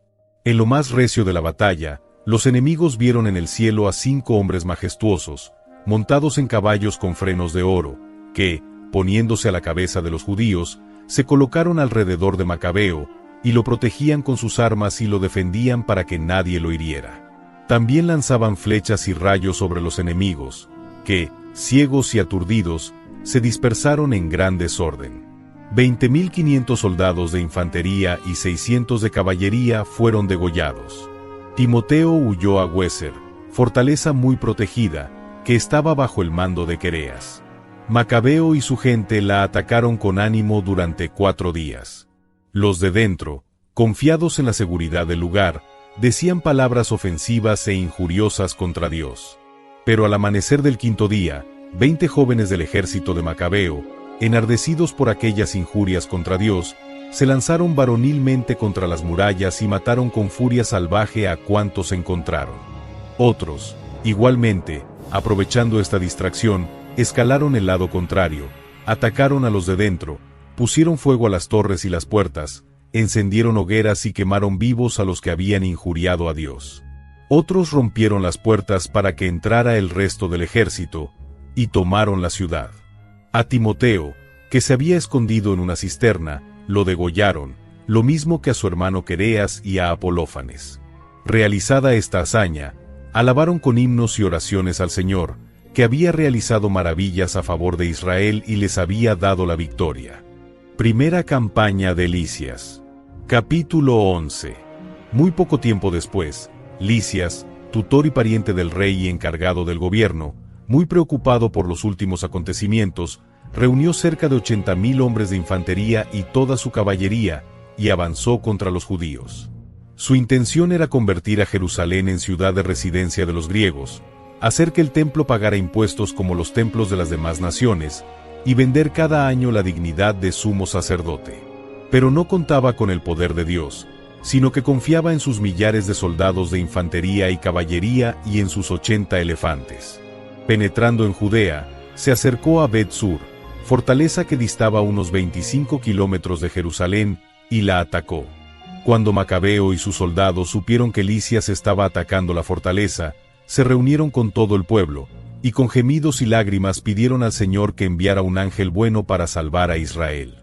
Macabeo, que fue el primero en tomar las armas, animó a los demás para que todos juntos hicieran frente al peligro y fueran en ayuda de sus hermanos. Todos ellos, llenos de entusiasmo, se pusieron en marcha. Estando todavía cerca de Jerusalén, se apareció, a la cabeza de la tropa, un jinete vestido de blanco, agitando unas armas de oro. Entonces todos alabaron a Dios misericordioso, y tan fortalecidos se sintieron en su ánimo que estaban dispuestos a atacar no solo a los hombres, sino a las fieras más salvajes y a murallas de hierro. Marcharon en orden de batalla, con su defensor celestial, ayudados por la misericordia del Señor. Se lanzaron como leones sobre los enemigos, y derribaron por tierra a 11,000 soldados de infantería y a 1,600 de caballería, y a los demás los hicieron huir. La mayoría de ellos se escaparon heridos y sin armas. Lisias se salvó huyendo vergonzosamente. Paz con los judíos. Pero Lisias, que no era tonto, reflexionó sobre la derrota que había recibido, y comprendió que los hebreos eran invencibles porque tenían como aliado a Dios Todopoderoso. Entonces les envió mensajeros para proponerles la paz en condiciones justas, y les prometió usar de su influencia para que el rey fuera amigo de ellos. Macabeo, en consideración al bien común, aceptó todo lo que Lisias proponía, y el rey concedió todo lo que Macabeo pidió por escrito a Lisias en favor de los judíos. Las cartas escritas por Lisias a los judíos estaban concebidas en estos términos. Lisias saluda al pueblo judío. Juan y Absalón, delegados de ustedes, me han entregado el documento transcrito más abajo, y me han pedido la aprobación de su contenido. Yo comuniqué al rey todo lo que era de su competencia, lo que estaba en mis manos, lo concedí. Si ustedes continúan mostrando buena disposición hacia los intereses del Estado, yo procuraré promover en el futuro el bienestar de ustedes. He dado orden a sus delegados y a los míos para que se pongan de acuerdo con ustedes sobre los detalles. Que les vaya bien. A los 24 días del mes de Dioscoro del año 148. La carta del rey decía lo siguiente. El rey Antíoco saluda a su hermano Lisias. Ahora que mi padre ha sido trasladado a los dioses, he querido que las personas de mi reino vivan tranquilas, para que puedan dedicarse a sus asuntos. Pero he oído decir que los judíos no están de acuerdo con adoptar las costumbres griegas, como lo quería mi padre, sino que prefieren vivir según su manera propia, y han pedido que se les permita cumplir sus leyes. Deseando, pues, que también esa nación viva tranquila, decido que se les devuelva el templo y que puedan vivir según las costumbres de sus antepasados. Hazme el favor de enviar algunos delegados que hagan las paces con ellos, para que, conociendo mi determinación, estén tranquilos y puedan dedicarse en paz a sus asuntos. La carta del rey al pueblo judío decía así: El rey Antíoco saluda al consejo de ancianos y al pueblo judío. Deseo que ustedes se encuentren bien. Yo estoy bien de salud. Menelao me ha manifestado que ustedes desean volver a sus hogares. Por consiguiente, concedo una amnistía a todos los que hayan regresado para el día 30 del mes de Sántico. Los judíos podrán comer sus alimentos especiales y seguir sus leyes como antes. Ninguno de ellos será molestado en manera alguna por las faltas cometidas anteriormente. Les envío, además, a Menelao, para que garantice la seguridad de ustedes. Que les vaya bien. A los 15 días del mes de Sántico del año 148. También los romanos enviaron a los judíos una carta en los siguientes términos. Quinto Menio y Tito Manio, legados romanos, saludan al pueblo judío. Lo que Lisias, pariente del rey, le... Whether it's a movie night or just midday, Skinny Pop is a salty snack that keeps on giving. Made with just 3 simple ingredients for an irresistibly delicious taste and a large serving size that lasts. Deliciously popped, perfectly salted. Skinny Pop, popular for a reason. Shop Skinny Pop now. They always tell you there's a catch, a compromise, an asterisk. Terms apply. See store for details. Maybe less than advertised. May vary by mood. Probably. Sprite Zero Sugar? It's different. It's the lemon lime flavored refreshment you want with zero sugar. So, no fast voice? No caveats. Just refreshment. This is Sprite Zero Sugar. Obey your thirst. Ha concedido, lo aprobamos nosotros también. Pero revisen ustedes cuidadosamente lo que él juzgó que debía proponérsele al rey, y envíenos luego un delegado, para que nosotros se les pongamos al rey de una manera conveniente para ustedes, pues nos dirigimos a Antioquía. Por lo tanto, apresúrense a enviarnos algunos delegados, para que sepamos cuáles son las intenciones de ustedes. Que les vaya bien. A los 15 días del mes de Sántico del año 148. Ataques de Judas a las regiones vecinas. Capítulo 12. Hechos estos tratados, Lisias volvió a donde estaba el rey, mientras que los judíos se dedicaban a sus labores agrícolas. Pero algunos jefes militares del lugar, Timoteo, Apolonio hijo de Geneo, y también Jerónimo y Demofón, a los que hay que añadir a Nicanor, comandante de las tropas de Chipre, no dejaban que los judíos tuvieran paz ni tranquilidad. Además, los habitantes de la ciudad de Jope cometieron un gran crimen. Invitaron a los judíos que allí vivían a subir con sus mujeres y sus hijos a unos barcos que ellos mismos habían amarrado allí cerca, como si no hubiera entre ellos enemistad ninguna, sino como por cumplir un decreto dado por los habitantes de la ciudad. Los judíos, deseosos de paz y sin sospechar nada, aceptaron, pero cuando salieron a mar abierto, los de Jope los hundieron. Eran no menos de 200 personas. Cuando Judas supo de la crueldad que habían cometido con sus compatriotas, alertó a los hombres que estaban con él, e invocando a Dios, justo juez, marchó contra los asesinos de sus hermanos. De noche prendió fuego al puerto, incendió los barcos y mató a quienes se habían refugiado en el puerto. Como las puertas de la ciudad estaban cerradas, se fue, con el propósito de volver más tarde y exterminar a todos los habitantes de Jope. Pero al saber que los habitantes de Jabnia querían hacer lo mismo con los judíos que vivían allí, cayó de noche sobre la ciudad e incendió el puerto y la flota, de manera que el resplandor de las llamas se veía desde Jerusalén, a una distancia de 43 kilómetros.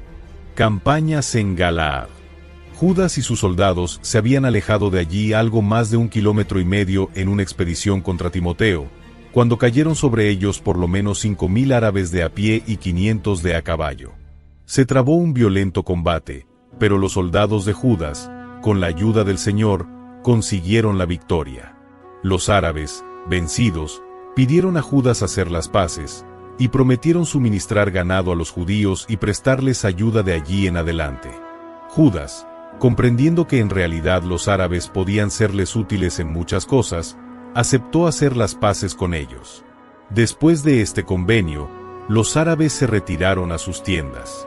Judas atacó también a Caspín, ciudad fortificada, rodeada de terraplenes y murallas, y habitada por gente de diversas naciones. Los habitantes, confiados en la fortaleza de sus murallas y en su provisión de víveres, se mostraron insolentes contra Judas y sus soldados, los insultaban, y además injuriaban a Dios y decían palabras horribles. Judas y sus soldados invocaron al Señor, soberano de todo el universo, que sin aparatos ni máquinas de guerra destruyó Jericó en tiempos de Josué, y con violencia salvaje se lanzaron contra las murallas. Dios quiso que tomaran aquella ciudad, en la que hicieron una matanza espantosa, a tal punto que el estanque vecino, que tiene 360 metros de ancho, aparecía lleno de la sangre derramada. Alejándose de allí 135 kilómetros, llegaron a la ciudad de Carax, donde viven los judíos llamados tubianos. No encontraron allí a Timoteo, pues se había ido de aquella región sin alcanzar éxito alguno, pero había dejado en algún lugar una guarnición bastante fuerte. Entonces Dositeo y Sosípatro, generales de Macabeo, marcharon contra la guarnición y mataron a los hombres que Timoteo había dejado en la fortaleza, que eran más de 10,000.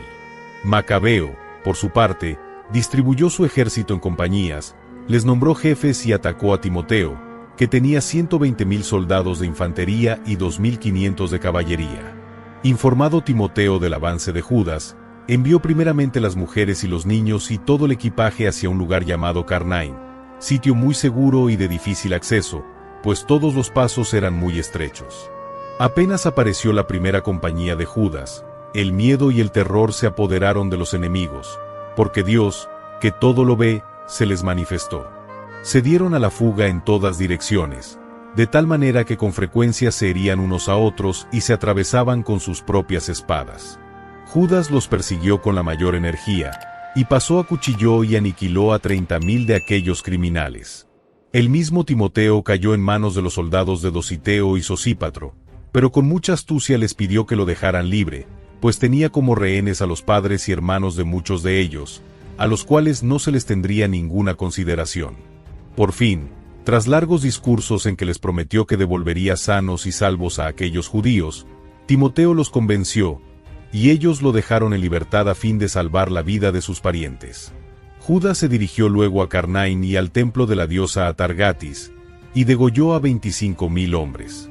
Después de esta victoria y de la matanza que hizo, marchó contra Efrón, ciudad fortificada, donde vivían licias y gente de diversas naciones. Jóvenes fuertes, colocados delante de las murallas, las defendían con valor, y dentro había abundante provisión de máquinas de guerra y proyectiles. Pero, después de invocar al Señor, que con su poder destroza las fuerzas de los enemigos, los judíos se apoderaron de la ciudad y mataron como a 25,000 personas que en ella había. De allí se pusieron nuevamente en marcha y se dirigieron a Esitópolis, ciudad que dista 108 kilómetros de Jerusalén. Pero como los judíos que vivían allí les informaron de que los habitantes de Esitópolis habían mostrado buenos sentimientos para con ellos y los habían tratado bien en momentos difíciles, Judas y sus soldados les dieron las gracias y les recomendaron que en adelante mantuvieran las mismas buenas relaciones con los judíos. Llegaron a Jerusalén cuando ya estaba cerca la fiesta de las semanas.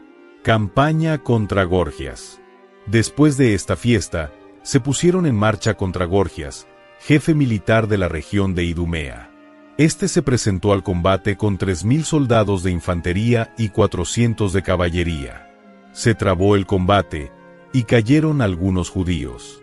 Entonces Dositeo, un valiente soldado de caballería, judío tubiano, agarró a Gorgias por el manto y empezó a arrastrarlo con fuerza, con intención de capturar vivo a este infame.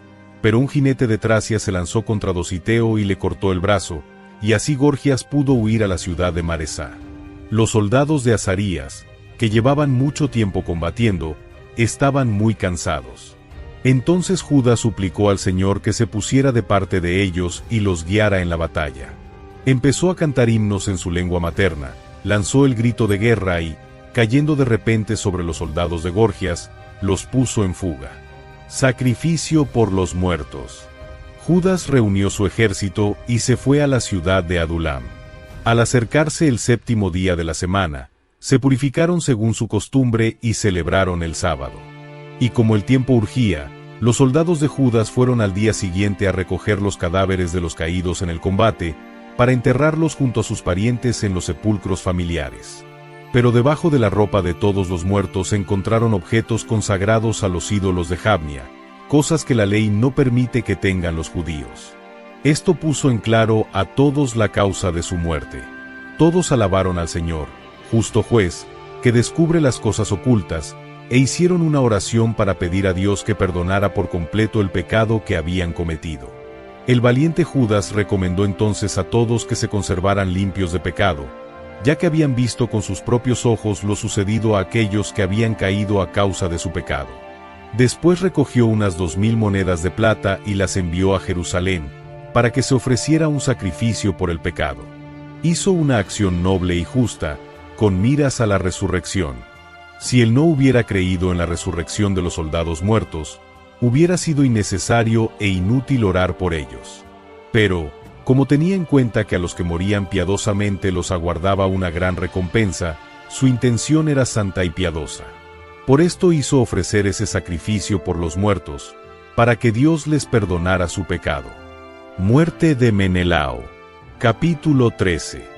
En el año 149 llegó a oídos de Judas que Antíoco Eupator venía hacia Judea con gran cantidad de soldados, y que con él venía Lisias, su tutor y encargado del gobierno, con un ejército de 110.000 soldados griegos de infantería, 5.300 de caballería, 22 elefantes y 300 carros provistos de cuchillas en los ejes. A esto se les unió Menelao, quien con mucha astucia incitaba a Antíoco, pensando no en la salvación de su patria sino en conservar su puesto. Pero Dios, Rey de Reyes, hizo que Antíoco se enojara contra ese criminal. Lisias demostró al rey que Menelao era el causante de todos los males. Entonces el rey mandó que lo llevaran a la ciudad de Berea y que le dieran muerte en la forma que allí se acostumbra. Hay en Berea una torre de 22 metros de altura, llena de ceniza, provista de un aparato giratorio, inclinado por todas partes hacia la ceniza. Cuando alguien comete un robo en un templo o algún otro crimen muy grave, le dan muerte arrojándolo de allí. De esta manera, y privado de sepultura, murió el malvado Menelao, y exactamente como lo merecía, pues había cometido muchos pecados contra el altar, cuyo fuego y ceniza son puros. Así, en la ceniza encontró la muerte. La paz con Antíoco Eupator. El rey Antíoco venía, pues, con la salvaje intención de causar a los judíos peores sufrimientos que su padre. Al saberlo, Judas recomendó a la gente que orara al Señor día y noche, para que una vez más los ayudara, pues iban a perder la ley, su patria y el santo templo, y también para que no permitiera que el pueblo, que solo ahora empezaba a tener respiro, cayera en manos de paganos que injuriaban a Dios. Todos juntos cumplieron la orden, y durante 3 días suplicaron al Señor misericordioso con lágrimas y ayunos, e inclinados y con la frente en el suelo. Entonces Judas les habló para animarlos, y les mandó que se reunieran con él. Pero después de una reunión privada con los ancianos, resolvió ponerse en marcha y, con ayuda del Señor, solucionar la situación, sin esperar a que el ejército del rey invadiera Judea y se adueñara de Jerusalén. Habiendo confiado al Creador del mundo el éxito de su campaña, animó a sus soldados a combatir valientemente, hasta la muerte, por las leyes, el templo, la ciudad, la patria y sus costumbres propias, y estableció su campamento cerca de la ciudad de Modín. Dándoles como contraseña las palabras «Victoria de Dios», Judas atacó de noche el campamento del rey con un grupo de los mejores jóvenes, dio muerte a 2000 soldados, y sus hombres mataron al más grande de los elefantes, lo mismo que a su guía. Finalmente, llenaron de terror y confusión el campamento y se retiraron triunfantes. Al amanecer, todo estaba ya terminado, gracias a la ayuda que el Señor dio a Judas. Cuando el rey experimentó la audacia de los judíos, intentó atacar sus fortalezas valiéndose de la astucia. Avanzó hacia Bet-Sur, lugar fortificado de los judíos, pero fue rechazado, fracasó y resultó vencido. Judas envió provisiones a la guarnición, pero Ródoco, un soldado judío, informaba de los secretos a los enemigos. Cuando lo descubrieron, lo arrestaron y lo ejecutaron.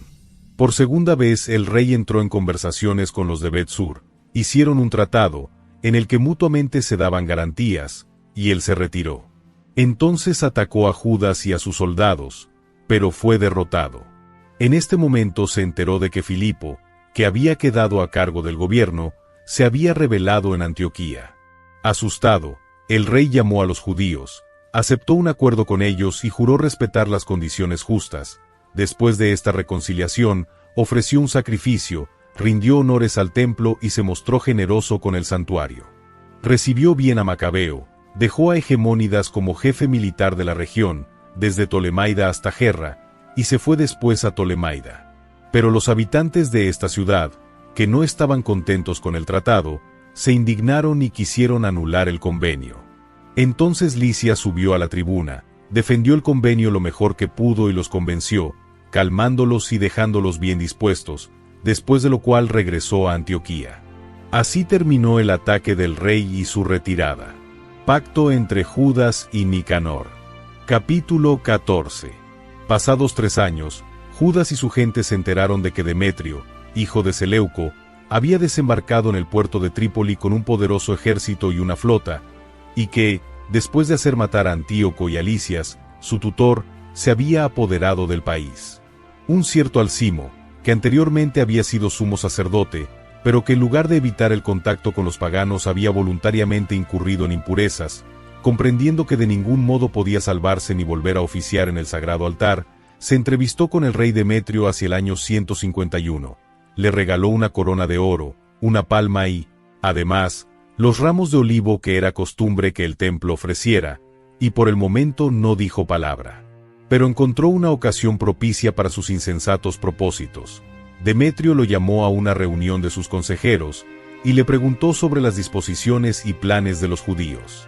Alcimo respondió: los judíos llamados asideos, cuyo jefe es Judas Macabeo, fomentan la guerra y la revolución, y no dejan que haya tranquilidad en el reino. Así, yo, aunque me han quitado mi dignidad hereditaria, es decir, el cargo de sumo sacerdote, he venido aquí por 2 motivos. En primer lugar, por un sincero interés en los asuntos del rey, y en segundo lugar, por el bien de mis propios conciudadanos, pues por la falta de juicio de las personas que acabo de mencionar, todo nuestro pueblo se encuentra en situación sumamente difícil. Aconsejo a su majestad que se informe bien de estas cosas, y que tome las medidas que convienen al país y a nuestro amenazado pueblo, conforme a la bondad y generosidad de su majestad para con todos, pues, mientras Judas viva, será imposible que el Estado goce de paz.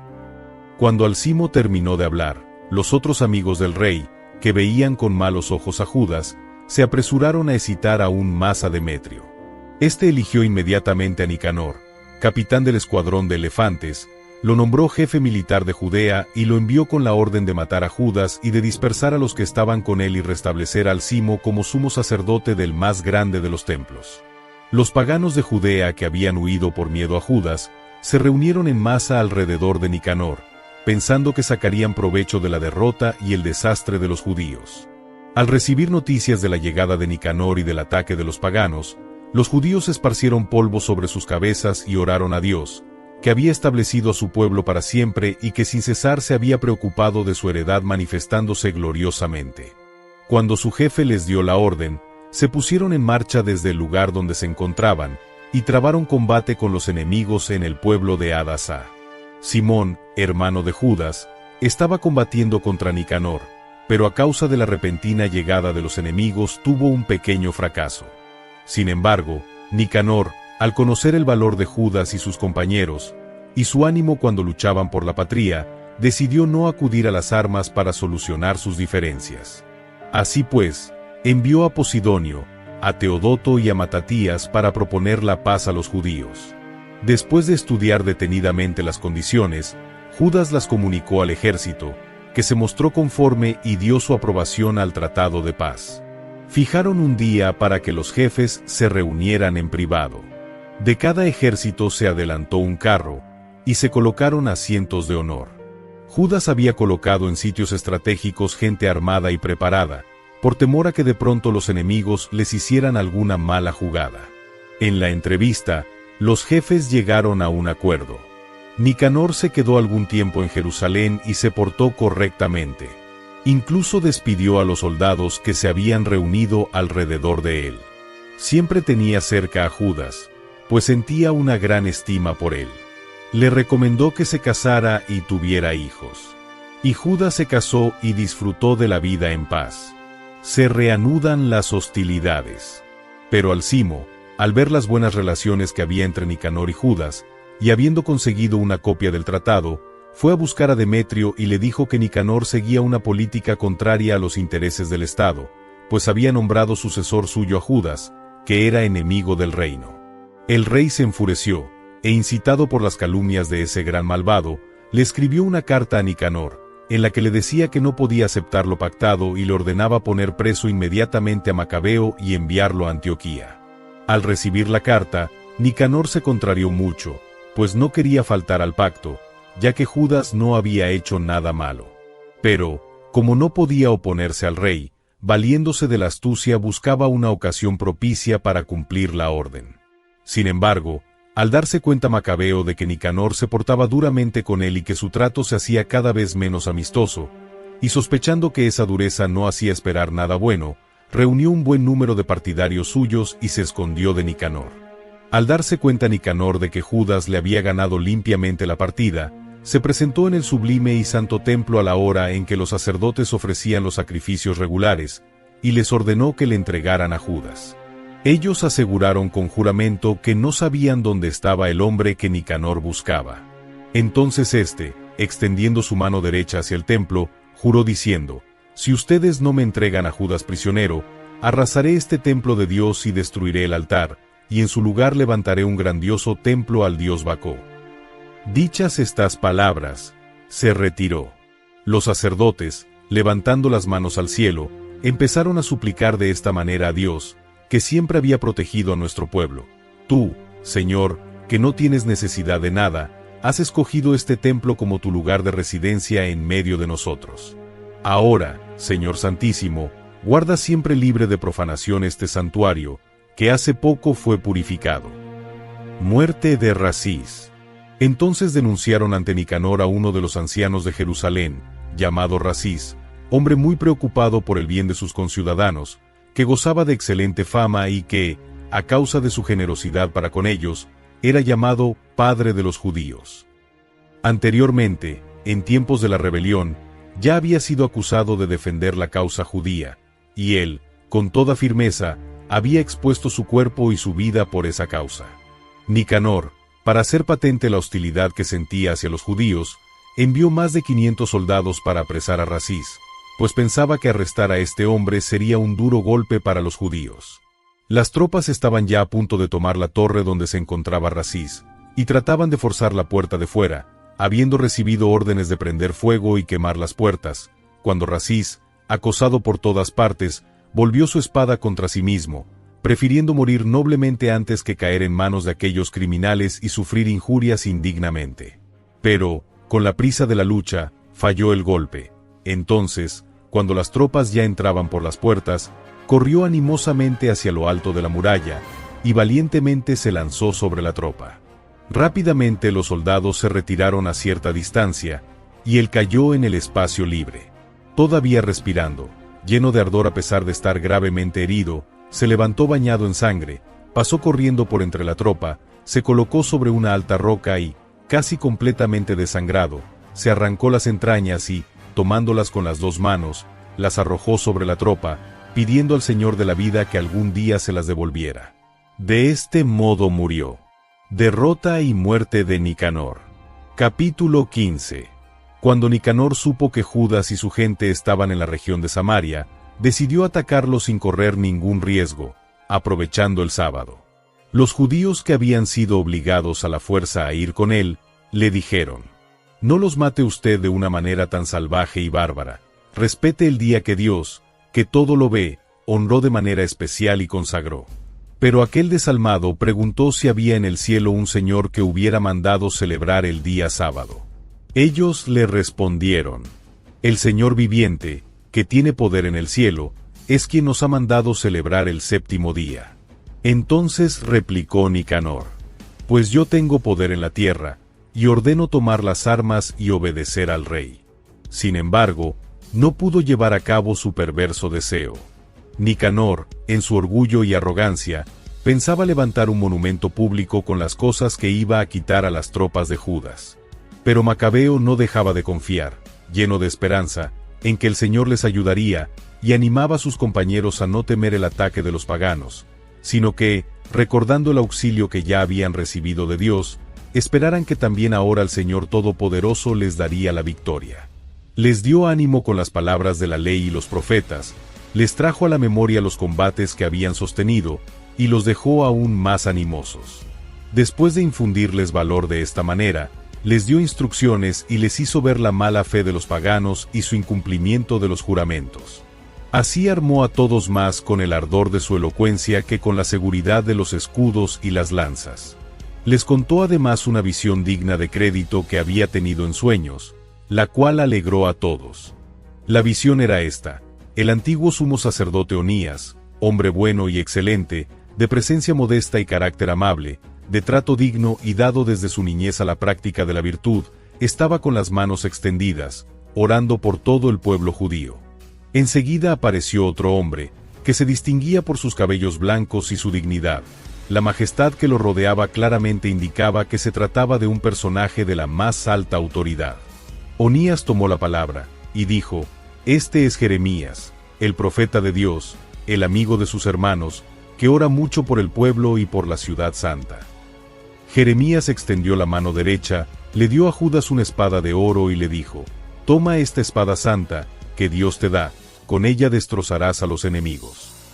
Reconfortados con las elocuentes palabras de Judas, palabras capaces de inspirar valor y de convertir en hombres fuertes a los jóvenes, los judíos resolvieron no quedarse en el campamento, sino lanzarse valientemente a la ofensiva y, con todo el valor posible, luchar cuerpo a cuerpo y resolver su situación, puesto que Jerusalén y la religión y el templo estaban en peligro.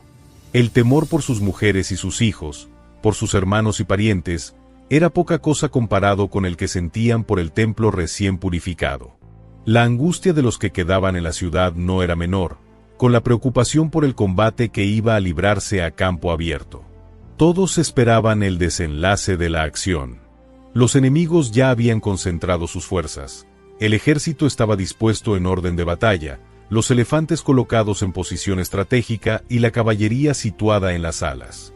Al ver Macabeo el ejército que se acercaba, la variedad de sus armamentos y la fiereza de los elefantes, extendió sus brazos al cielo e invocó al Señor, que hace prodigios, sabiendo que el Señor da la victoria a los que la merecen, no gracias a las armas sino según él mismo decide.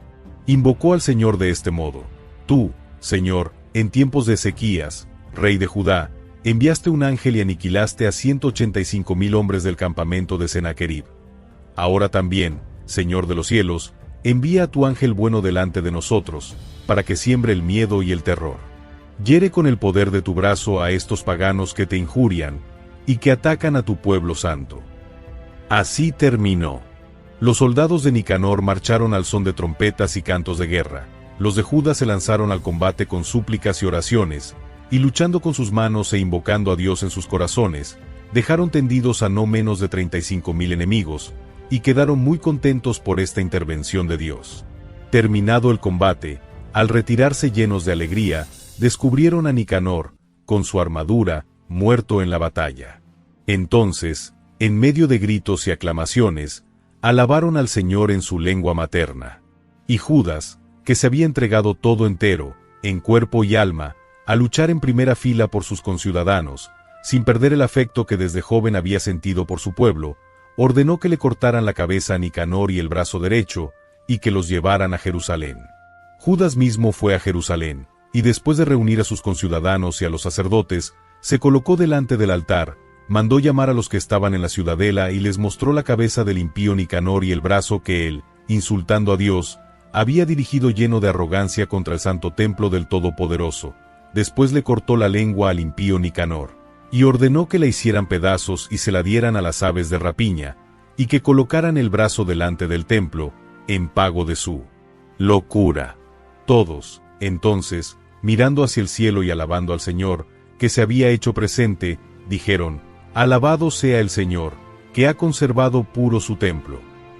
Judas colgó de la ciudadela la cabeza de Nicanor, como señal clara y patente para todos del auxilio del Señor, y todos, de común acuerdo, decidieron no dejar pasar ese día sin recordarlo, sino celebrar como fiesta el día 13 del mes 12, llamado en idioma arameo Adar, día anterior a la fiesta de Purim. Conclusión. Así sucedieron las cosas relativas a Nicanor. Desde entonces la ciudad ha estado en poder de los hebreos. Y yo termino aquí mi narración. Si está bien escrita y ordenada, esto fue lo que me propuse. Si es mediocre y sin valor, solo eso fue lo que pude hacer. Así como no es agradable beber vino ni agua solos, en tanto que beber vino mezclado con agua es sabroso y agradable al gusto, del mismo modo, en una obra literaria, la variedad del estilo agrada a los oídos de los lectores. Y con esto termino mi relato.